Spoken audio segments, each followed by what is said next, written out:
A classic example of why Australia is not for everyone, right here at this telephone booth where you can these days make free calls, or free calls to Santa and whoever else you want. You walk in here to make a call, but look who you're up against.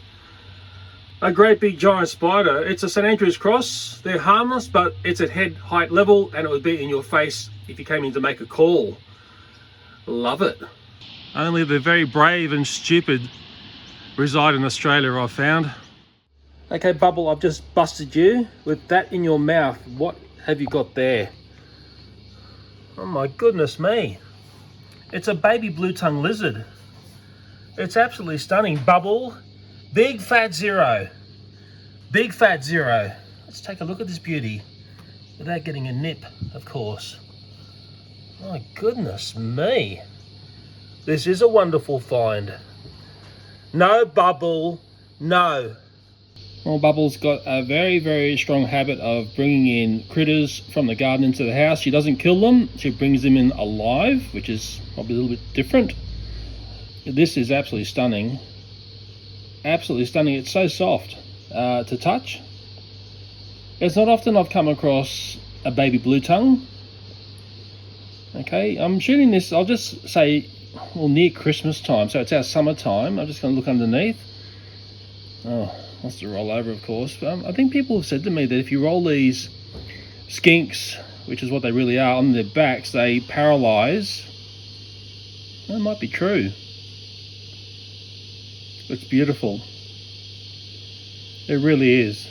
It is completely stunning to look at, and it's displaying its beautiful blue tongue.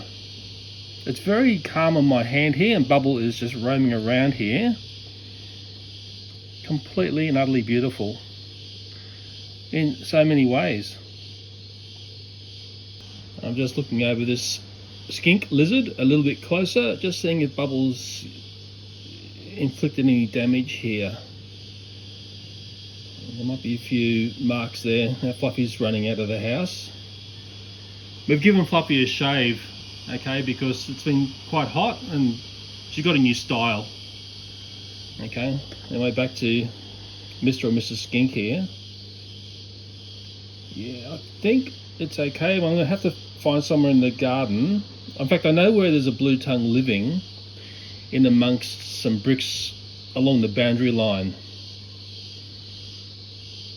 It's beautiful. It seems to all be there. No bits missing. Maybe a little bit of a mark sort of where my thumb is. Find a nice little release spot for this wonderful lizard. Trying to have a bite of me. Don't think it's gonna. Oh, actually, it's got a bit of power in those little jaws. Yeah, okay. I'm gonna have to put the phone down. I've now.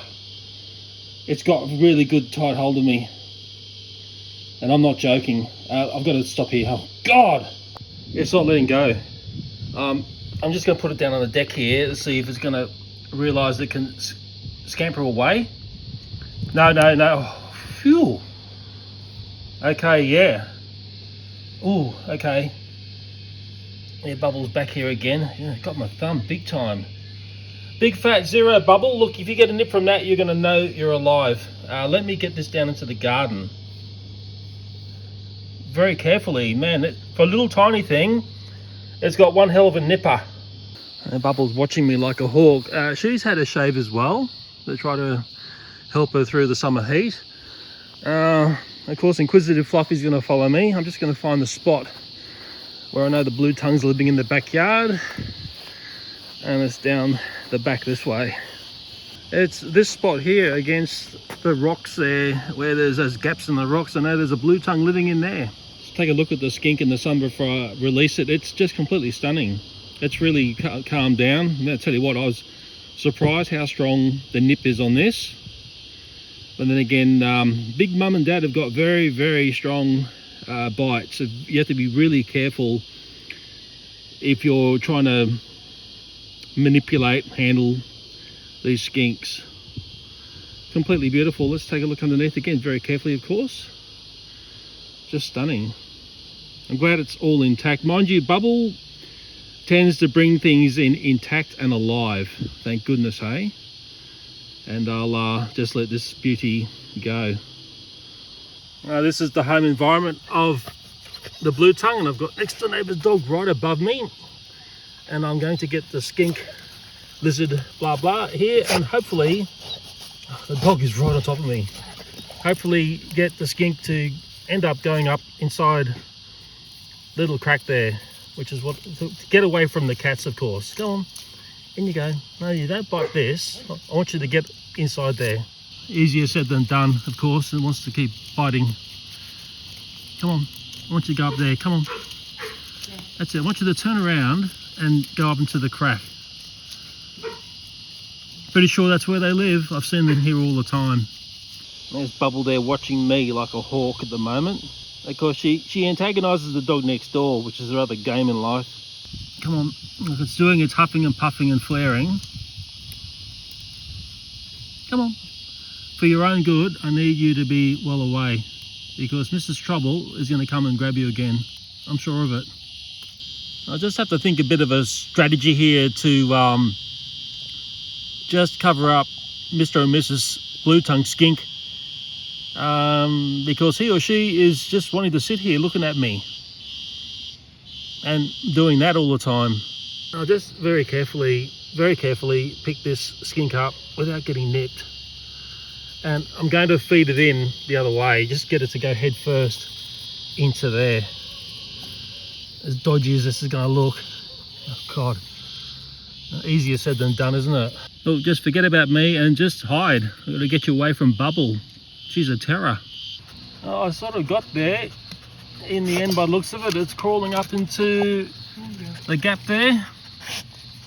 Oh, thank goodness for that. Of course, Mrs. Inquisitive has turned up. Big fat zero Bubble. You're coming with me.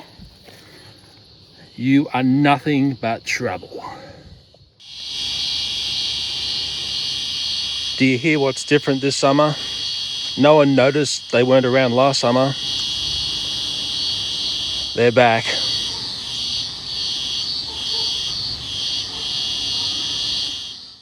Just prior to the baby blue tongue gift on the back deck from Bubble, she's got a new ability of being able to capture rats, and she brings the rats live into the house.